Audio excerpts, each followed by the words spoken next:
Hello, welcome back to Effective Living. I am Coach Ricardo Miller, and it is such a joy that you have decided to join us. Listen, guys, I need you to do me a favor. I need you to I need you to go ahead and share.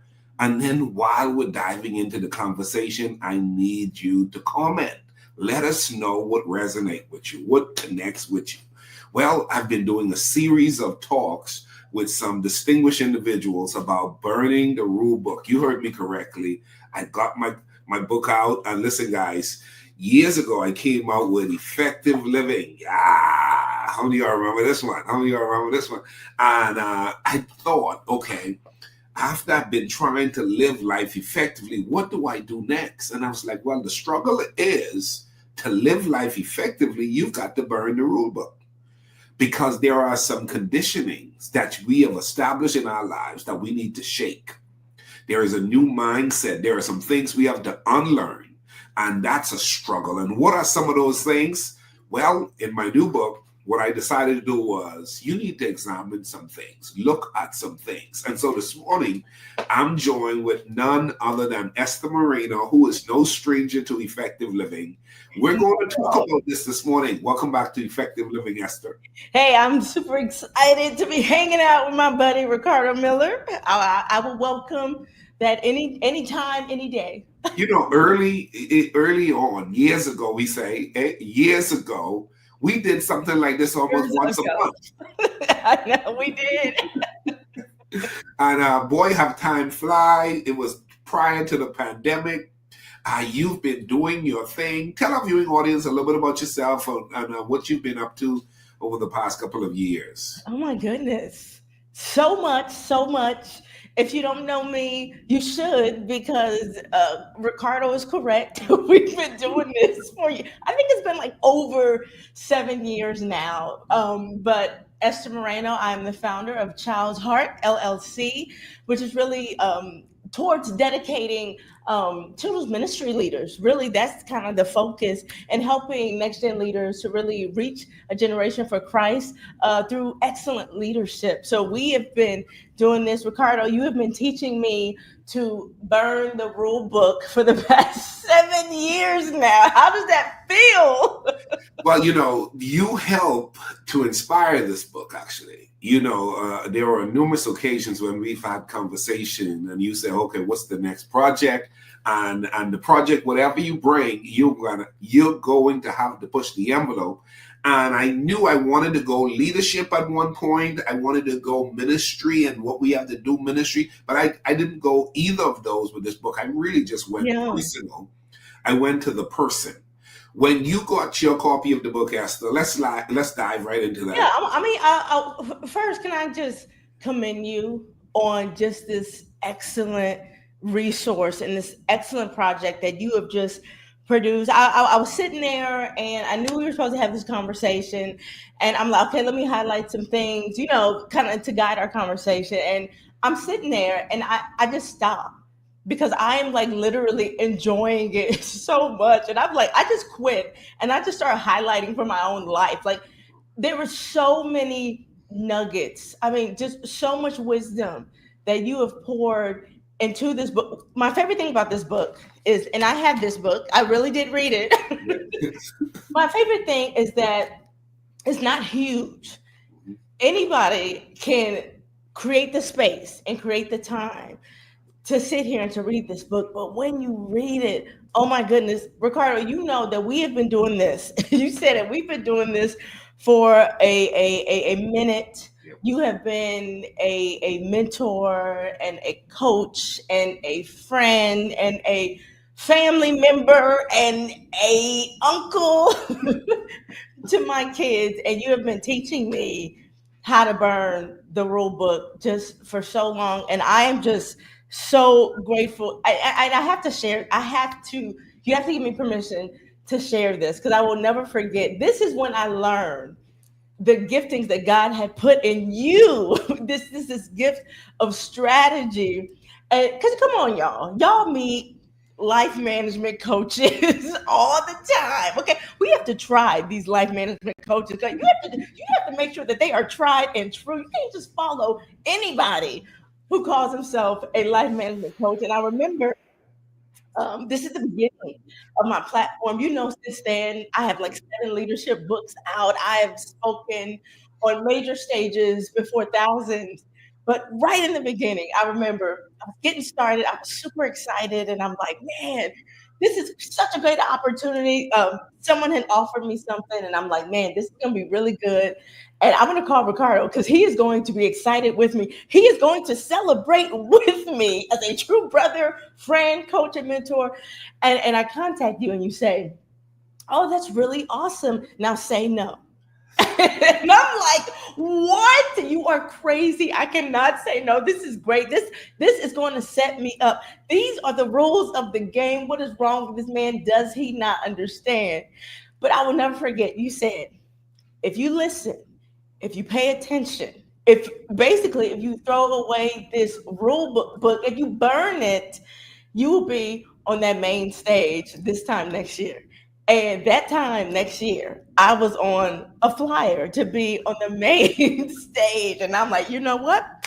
I'm about to burn this book up. So the fact that you have created this resource, like all of the things that you've taught me and how you've put them in this book to help others. I mean, it's not going to work if you don't work it. You've been saying this for years.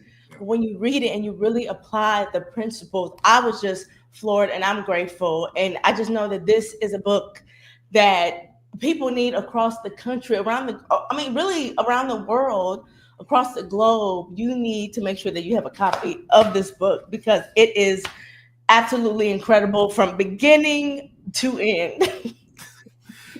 Esther, when we started working together and I started looking at, effective living and structuring this platform and my life around the platform, I have this huge passion and drive to try to make sure the content is also aligned with the lifestyle. Yeah. The lifestyle and the content aligns because, sometimes, we could just, we say it well.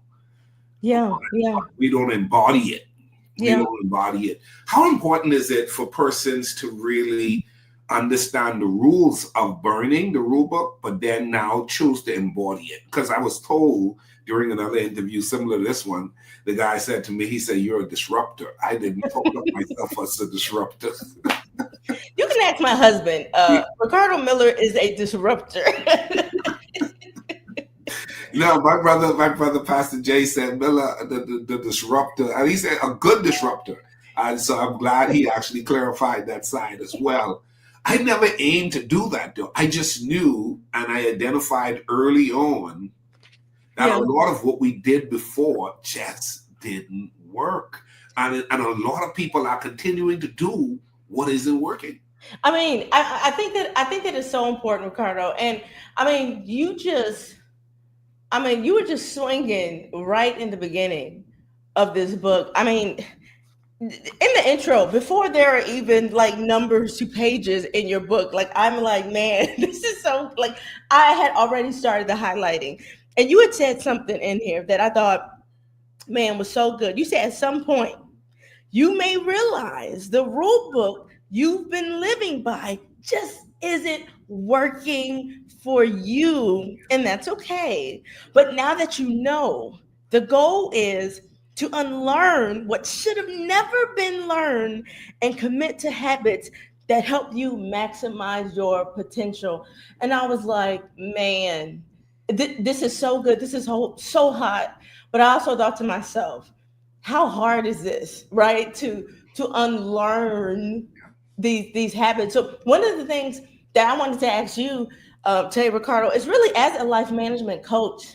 I mean, you have dealt with so many different clients with different personality types, different struggles, different issues. My question is, what is the first steps that you take to help someone to unlearn when you recognize, oh man, this client has really picked up some toxic rules that they are living their life by that is affecting their potential? What are some of those first steps to help them to unlearn that? Yeah, what a question. Wow. It's actually a book that is inspired based on this book because it's going to have to come. And that is mentality. Mm, How do I get in their head to understand what they're desiring is possible? yeah. I can get in their head. The Bible says, as a man thinketh, so is he. If I can get it in their head that it is possible. Now, they came to me because I don't work with people who don't see where they're trying to go, right? Yeah. You got to at least know what you want, right? But if I can show you and you can capture and hold on to the idea of this is my vision. Yeah. If I can get that, and then this vision is possible, I want the person to get it. But if they don't see that it is possible, they become the hardest working clients to work with. Mm, Because what happens is for every move I've encouraged them to do, what happens is they kick back because it's a stronghold to stay where they belong, stay where yeah. they were. Okay? It's a stronghold. Now, the challenge is unlearning. The challenge is choosing to break the habits of simply saying, okay, I know what I want. I have a strategist who can help me to get there. Getting them to do the checklist. Yeah. I have a process. I What are introduce. you talking about? There's a checklist. There's a checklist I that know the checklist very well, friends. That's why. It most. is. I think I love what you said about choice Yeah, because it is. It's a choice. Even that testimony, kind of, that I shared yeah, when we were kind of working together in the beginning. It was a choice. I had to choose to trust. My life management coach. I had to choose to trust things that were just uncommon for me because I think as it's human nature to create this rule book, for our lives, and it's so funny. I mean, just throughout the years, so many people have come to me. It's crazy. Like they talk to me and they've shared with me, and I can identify. Oh no, you're saying that because you're going off of this traditional yeah. rule book of success that you think that you have to do it this way to be successful. But I mean, it's just not true. Ricardo, you have. I love this book because you have written it around obviously the five tenets, that you have followed. You always remain consistent. Your message is always consistent. And I've always seen it in the past 7 years around these things. It's faith, family, finances, fitness, and fun. And I love that you didn't steer clear of that in this book, but you took us through each one and you went even deeper on every one of those. One of my favorite ones was right in the beginning. When you met me, I was a very stand-up Christian. I still pride myself to be grew up in the church. Yeah. Dad is a retired PK. I am seminary trained. I would consider myself very religious, and some of the things I've said I know made you want to throw up in your mouth a little bit when it came to my future. But you point this out in this book, and I really think it's worth mentioning. Really, I mean, you really start in chapter 2, and really talking about faith, and you say this on page 9. You say it's entirely possible to love God but doubt yourself. And for me, I literally I wrote in the book mic drop. Like I thought that was such a mic drop moment because I think, especially in Christianity, for us who pride ourselves to be religious, we pride ourselves to be spiritual, right? We go to church, we do all the things to check off, right, on that box, on things that we should do. We read our Bibles and we have this faith in God. A lot of us would consider to be people to have faith in God, but then in the same vein, we don't have faith in ourselves. And I'm like, oh, Ricardo is like stabbing me right now because this was a part of my story. I had this faith in God, but I constantly doubted myself. And I never even thought to put the two together.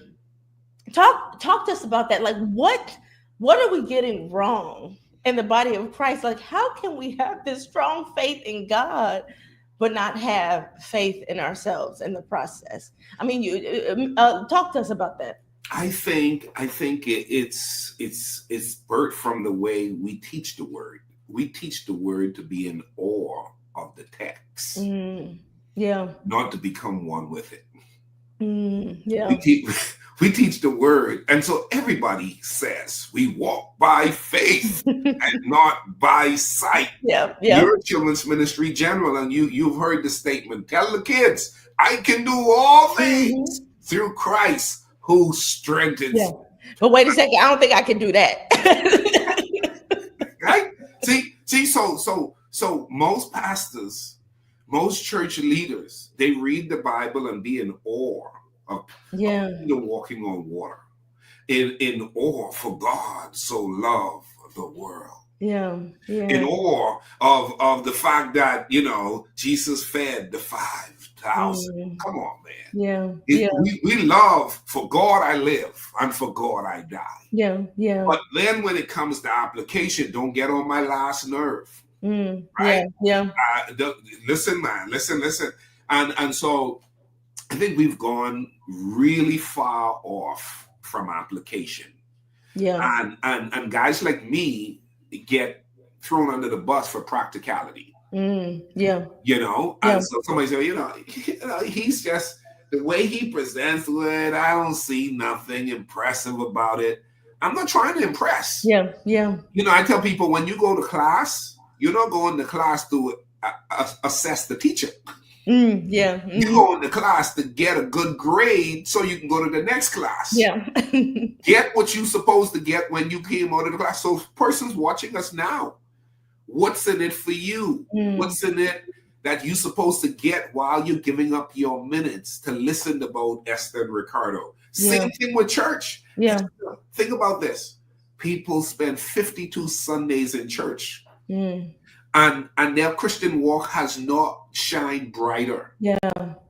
If you sent your child to school for 52 weeks and he didn't come back or she didn't come back learning anything, you're going to need to go get him or her tested. Yeah. Yeah. Not to mention how many of us pride ourselves on saying, I've been in church for 5 years. I've been in church for 10 years. I've been in church all my life. But you don't talk to your siblings. You don't like your neighbors. Come on. I mean, you're just rude. You're unchristlike. Yeah. But you're in the praise team. You're an usher. You're serving faithfully for VBS and children's ministry. I'm saying what is going on is that we talk God. We don't try to align ourselves. I'm not saying I'm perfect. Yeah. I'm just simply saying we have to remove the religious stigma of Christianity being just a good preacher and a good church to all of us being Christ's ambassador. And that's really what effective living is.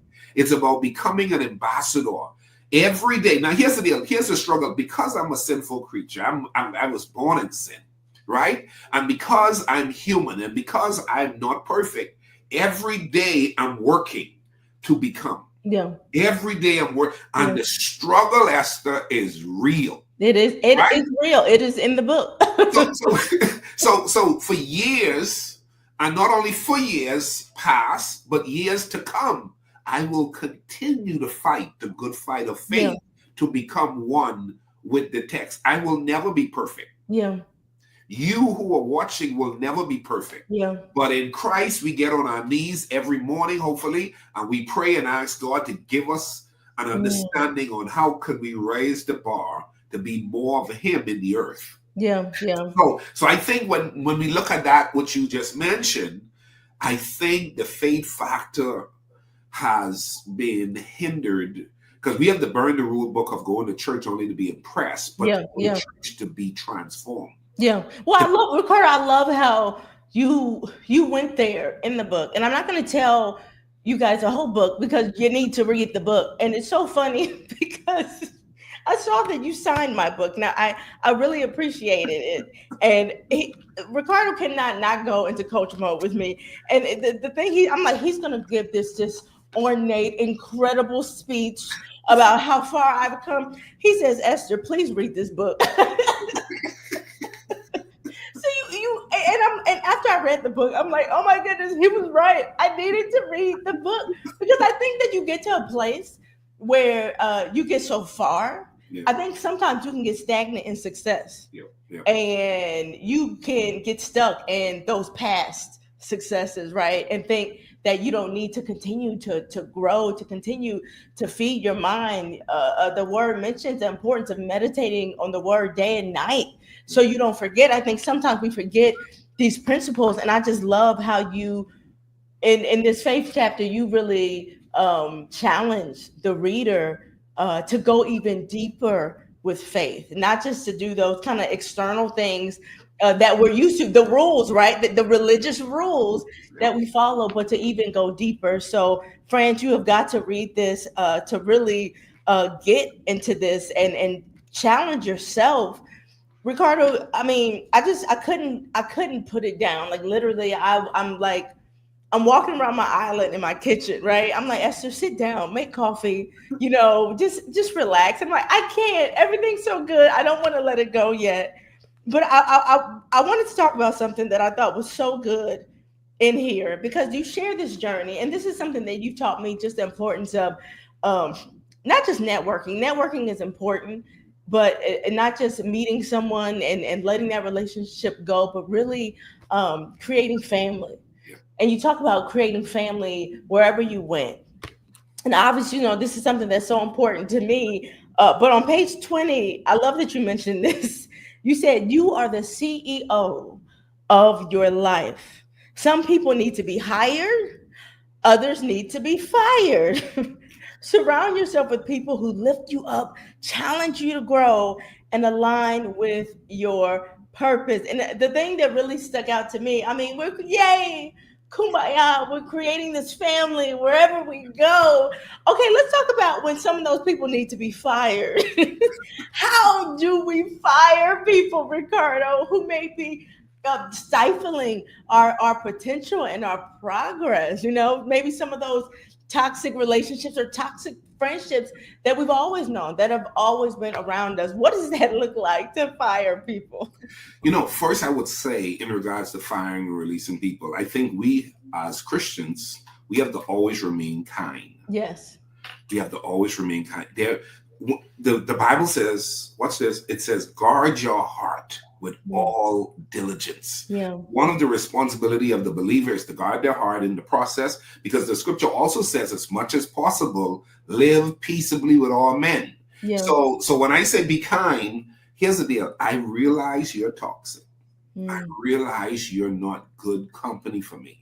We're going to be Paul and Barnabas, and we're going to have to choose to go our separate ways. Yeah. You could love the Lord, I could love the Lord, and we just really don't exist well together. Yeah. So with that said, how do I fire a person?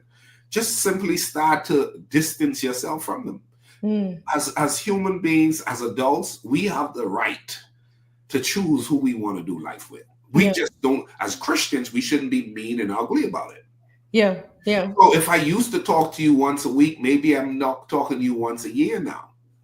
Okay, so you're telling me about a concept. This is a concept that I've just learned from my middle school daughter. Okay, it's called Peter off. Okay, she is in that age group now where apparently she likes boys, and Guy is starting to have a heart attack about this thing, and she tells us she likes this boy. She's super excited, and then all of a sudden she tells us one day, "Oh my goodness, Mom, I think this boy might be kind of weird. Like, I don't think that I like him anymore. What do I do?" And she gives me this concept like, how do I peter off from this guy? And it was the exact same concept that you're mentioning. Okay, you talk to him every day. Maybe you talk to him. Let's start twice a week. Okay, let's get kind of busy in the summer. Okay. Yeah. That's it. And here's the deal. And what that does is it's sort of called it, we grew apart. Yes. And you could see each other later, and it don't have to be anything. Yeah. It's just we don't roll like we used to. Yeah. For whatever reason, which is why I don't say things like, "Hey man, Esther, how come we don't talk like we used to? We need to get back." Hold on. Yeah. There's no getting back. Yeah. If you have to go there, then there is something you never even figured out, the fact that we grew apart. Yeah. Pastor Danny said this. He said years ago, he said there are three types of people who come in your life. people who come for a reason, a season, Yeah. and eternity. Yeah. What you don't want is, you don't want somebody who came for a season to stick for eternity. Yeah. That's a problem. Yeah. And Yeah. you're wondering why they're irritating you. You know this. I've been saying this. I wrote it in the book. Growing trees Lose leaves. leaves. And here's it's a natural part of the process. Now here's Yeah. it. If you're the leaves, become great mulch. Embrace the new season for where you are, but you don't have to feel regretful that her and I used to be cool. Him and I used to be cool. Hey, we had a great thing when we had a great thing. Yeah. I don't even say I don't believe the term of being self-made. I believe we're the collective contribution of a lot of incredible people who have helped us to become who we are. Yeah. Yeah. Let me say it again. I believe that we are the collective contribution of a lot of incredible people who have helped us to become who we are. So when I move now, Esther, I'm really moving on the shoulders of many people who have allowed me to become the Ricardo Miller that I am. So here's the deal. With no disrespect to any of them, the ones who lasted for 6 months, 6 years, or who have been for the entire 49 years, much respect to all of them, because all of you played a part in helping me to become. So that's the Christ-like way, I think. Where you understand, you value people for every level of contributions they gave and did for your life. But that don't mean you still gel with everybody. Yeah. Some people you grow apart from. Ricardo, I love how you mentioned to be kind, because I think that's so important. I think we should be kind, and we should also keep these lips sealed. I don't think that we need to tell people, right? Hey, the reason why I kind of have to distance myself from you is because you're not serving me well in my life, I've seen people say that. Watch it. I'm in the season of my life. I'm cutting off people. Oh, Lord. Oh, my goodness. I just got blocked. No, you can be diplomatic.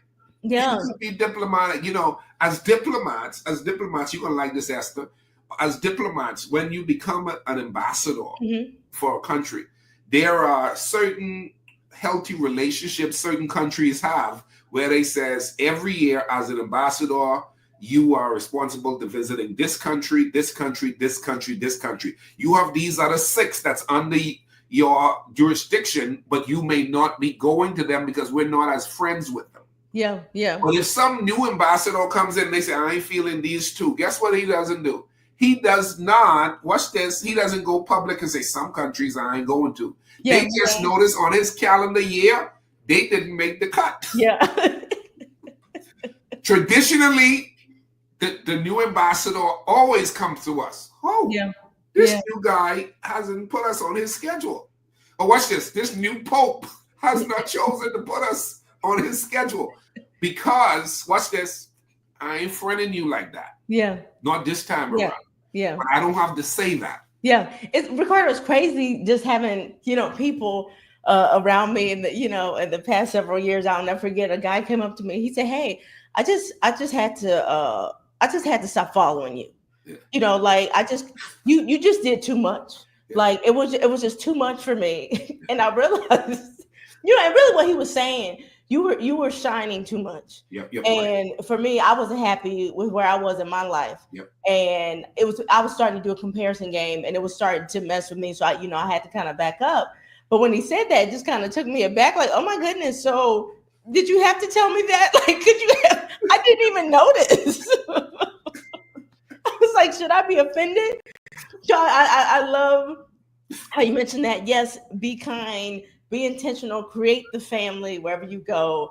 But watch, you mentioned this in the book, and you talk about, you give incredible steps on relationships and people and how to navigate through those relationships that I thought was just genius. Once again, not going to go there because you're going to have to read it to figure out what those steps are. But Ricardo, I mean, as we come to a close, I do want to stop and talk about one thing that I thought was so powerful. I mean, you're continuing to go to all these tenets that you have followed, and taught so many of us for so many years. You continue to talk about finances, of course, and fitness, which is so important, and fun. We need to make sure that we're enjoying this. And I'm navigating through this and getting all of these nuggets and this wisdom. And then I get towards the end of the book, and oh my goodness, when you go into obituaries, right? Like, I was like, oh no, I'm starting to get uncomfortable in a really good way. Like, writing your own obituary, and what that looks like really thinking about it ahead of time. Yeah. Right? I was like, man, this is so good. Like, I don't think that a lot of us think about that, because when it comes to death, for a lot of us, and I've had people tell me, that's so morbid. And my husband Guy so well, and we like to take walks, and some of our favorite walks are through the graveyards, because it's a reminder. We look at the tombstones and we look at the dates, and you think about these people. You know that these were people who walked the earth, who had breath in their bodies, just like you. You know that it's inevitable that one day that your name is going to be on one of those tombstones. How often do we think about the legacy that we want to leave, and then align our goals like around that legacy? Like, what made you end so morbidly? Like, what inspired you to do that, and to put, because you literally did not have to do that, but you did, and it was so impactful, and it was so powerful. What inspired you to put that part in the book? Well, for one, there's two things. Two things come to mind. Number one, most people are not considering how they will be remembered. And they live, and they gave, and they showed up so much, only to be forgotten before the dirt is thrown on their casket. Yes. I mean, sadly, over the past 5 years, I've gone to funerals, Esther, and it was like, as soon as we walked out of the building, hey man, what are you eating for lunch? I mean, like, people move on really fast. Yeah. Now, whoever it is that we've gone to their funeral, those persons have no clue and did not set the stage to say, hey, listen, when I'm gone, I'm going to leave an impression in the earth to an extent that this is how it's going to play out. Yeah. This is how I want to be remembered. This is what I want my story to be known for. Yeah. The vast majority of people are not doing that. Yeah. And so I wanted to bring that to the forefront. How will you be remembered? And please note that you can choose that. Yeah. So when we look at the 5 F's, Esther, there are some people, he was a man of faith, but he hated his family, or his family hated him. He was a man of faith. He was a man who was a family man, but he lived a poor life, very miserable life. And had he had insurance, and had he had money, he could have literally lived another 10 years, but he was broke. Yeah. He was irresponsible with money. Or he had money. Oh my God, this man died and he had money, but he never made a contribution to humanity. How will you be remembered? Yeah. And watch this. You have the house, you got the degree, you made the paycheck level that you were impressed by. People respect your name, but you go home depressed. And your story is not known for having enjoyment. You don't swim in your own pool. You don't put on your convertible. You don't use your vacation days. Yeah. Come on, man. What you're saying is so true. I mean, you knew my friend Tyrone, and unexpectedly when he passed away, and I remember going to the funeral. It's nothing that really puts things in perspective than when people around your age, right? When they start passing away. And you're like, man, you should still be alive. And I remember, I'll never forget, and it's something I'll make fun of them, when I get to glory. I'm hoping this joke ends. But at the end of it, like, they served, they didn't want to feed nobody, so they fed, like, they had, the 24 pack of chips that you get to put in your pantry for lunch. Like, they said, please pick up your chips and your Capri Sun at the door. And I'm like, Okay. my life will not end with please pick up your bag of chips and Capri Sun at the door, you know? And I was just like, man. And I think that this is why this chapter resonated with me so much, to really sit and reflect. That's what this entire book does. It causes you to stop, Yep. to think, Yep. to reflect. I mean, this is something in a world that's so busy. We're always hustling and bustling and we're always busy. And I think that's one of the challenges. I think to having a life management coach like you really encourage people to to stop, to reflect. Because I had realized throughout the years that you do create space for things that you want to. There is space that you can create, but we have to be intentional in doing that. So, Ricardo, there are so many. Oh my goodness, we could literally be sitting here and be talking about this book for like hours because it's so much. I know you're selling it for 19.99. I don't know, 19.95, whatever it is. I'm like, this book is like priceless. You know, I'm like, this is it's an easy read, but the wisdom that you get out of it will transform your life if you read it, if you practice it, if you do it. I mean, I think even closing this thing out, I mean, in the beginning, really on page 6, I mean, you say this and it hit me, and I was just like, man, this is so good. You say it's time to stop running on the treadmill of traditional success. Burn the rule book, redefine your path, and pursue a life of purpose, of impact, and fulfillment. And this is exactly what this book does. And I want you to know, one, I want you to know to get the book because you need the book. But I also want you to know that if you work it, it will work. I've been working this thing for 7 years. I've been annoying my friend Ricardo Miller now for 7 years. But it will these principles will change you. It will transform your life. It will transform your thinking. It will transform your confidence. It will open you up to see experiences that will change you. So Ricardo, thank you so much for just creating this and sharing this important resource just with all of us, with the world. I congratulate you and commend you for a job well done. Listen, Esther, thank you so much for joining us today. Thank you for taking the time to read the book. It was a joy. You played a major part in there. You actually were. Did you see your name in the book? I didn't. I was looking for it, and I was like, I'm not. I'm getting towards the end now, and I'm not seeing it. No. Listen, man, you influenced the print. You influenced the content. I remember when I talked about Minions. We had a session that day, and I went to work afterwards, and we talked through that whole concept a little bit. And I said, I have to plug that in there because so many people don't realize how locked they are in what they are in. And so thank you for joining us this morning. Guys, as Esther mentioned, go get a copy of the book. I'm excited. We're doing a series of interviews and conversations like this because I want, like Effective Living, the first book, brought so much eye-opening moments to persons who wanted to raise the bar. Esther, someone said to me a few weeks ago, he said, I keep hearing you talk about creating a life where you don't need to take a vacation from. He says, is that realistic? And I thought, how sad. Yeah. Because I also know you can't have what you can't see. Yeah.